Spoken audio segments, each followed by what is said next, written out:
प्रिय भैयाओं, आज हम कक्षा अष्टमी सामाजिक का अध्याय 4 कृषि पढ़ने जा रहे हैं। इससे जुड़ी हुई सारी बातें पढ़ेंगे आज अपन। तो प्रारंभिक जानकारी, पौधे से परिष्कृत उत्पाद तक के रूपांतर में 3 प्रकार की आर्थिक क्रियाएं होती है।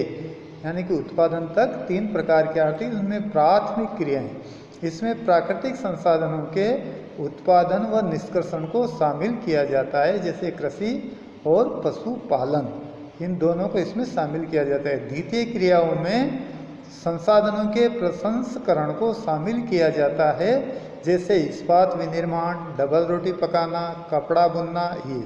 और तृतीय क्रियाएं होती हैं, उनमें प्राथमिक व द्वितीय क्षेत्र को सेवा कार्यों द्वारा सहयोग देना शामिल है, जिसमें यातायात, व्यापार, बैंकिंग, बीमा, भंडारण ये सब इसमें शामिल है। अब आता है कृषि। तो कृषि के पहले हम कृषि भूमि के बारे में समझते हैं कि कृषि भूमि किसे कहते हैं। तो कृषि भूमि किसे कहते हैं? जिस भूमि पर फसलें उगाई जाती है उसे कृषिगत भूमि कहते हैं।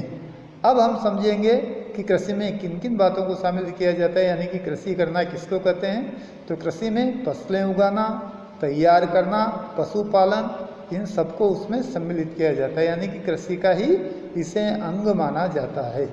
भारत में 2/3 जनसंख्या आज भी कृषि पर निर्भर है, यानी कि पूरे भारत की 2/3 जनसंख्या कृषि कार्यों पर, कृषि काम में काम करती है। अब आता है कृषि में निवेश, यानी कि कृषि करने के लिए हमें किन किन चीज़ों में पैसा खर्च करना पड़ता है।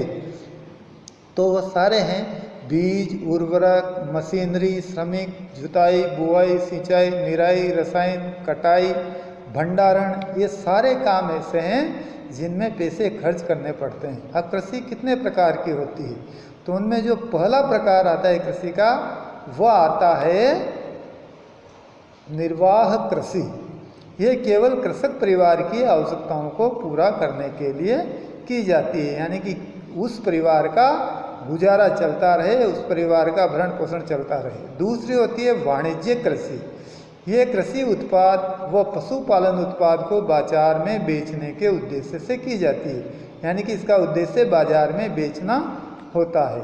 कुछ कृषि का विस्तार इस चित्र में भी दिया हुआ है, जो हमारी पुस्तक में भी है, वहाँ देखकर हम इसको अच्छी प्रकार से समझ सकते हैं। हमारे देश में कौन कौन सी फसलें पैदा होती है?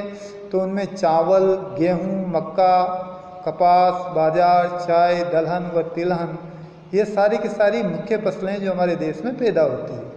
यदि हमें कृषि का विकास करना है तो क्या क्या कारक हैं उसके, किन किन चीज़ों को अपनाकर हम कृषि का विकास कर सकते हैं? तो उनमें पहला आता है बोए गए क्षेत्र में विस्तार करके, यानी कि बोने योग्य क्षेत्र को हमें बढ़ाना चाहिए।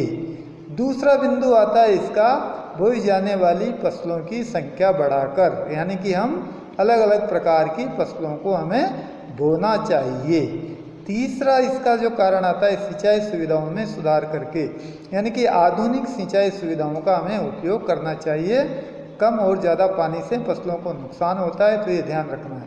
चौथा है उर्वरक व उच्च उपज देने वाले बीजों का प्रयोग करके, यानी कि अच्छे खाद और अच्छे बीजों का उपयोग हमें करना चाहिए। और अंतिम बिंदु इनका नई तकनीक, प्रौद्योगिकी एवं मशीनीकरण का प्रयोग करके हम कृषि का विकास कर सकते हैं। तो इस प्रकार आज हमारा अध्याय पूरा होता है। जय हिंद।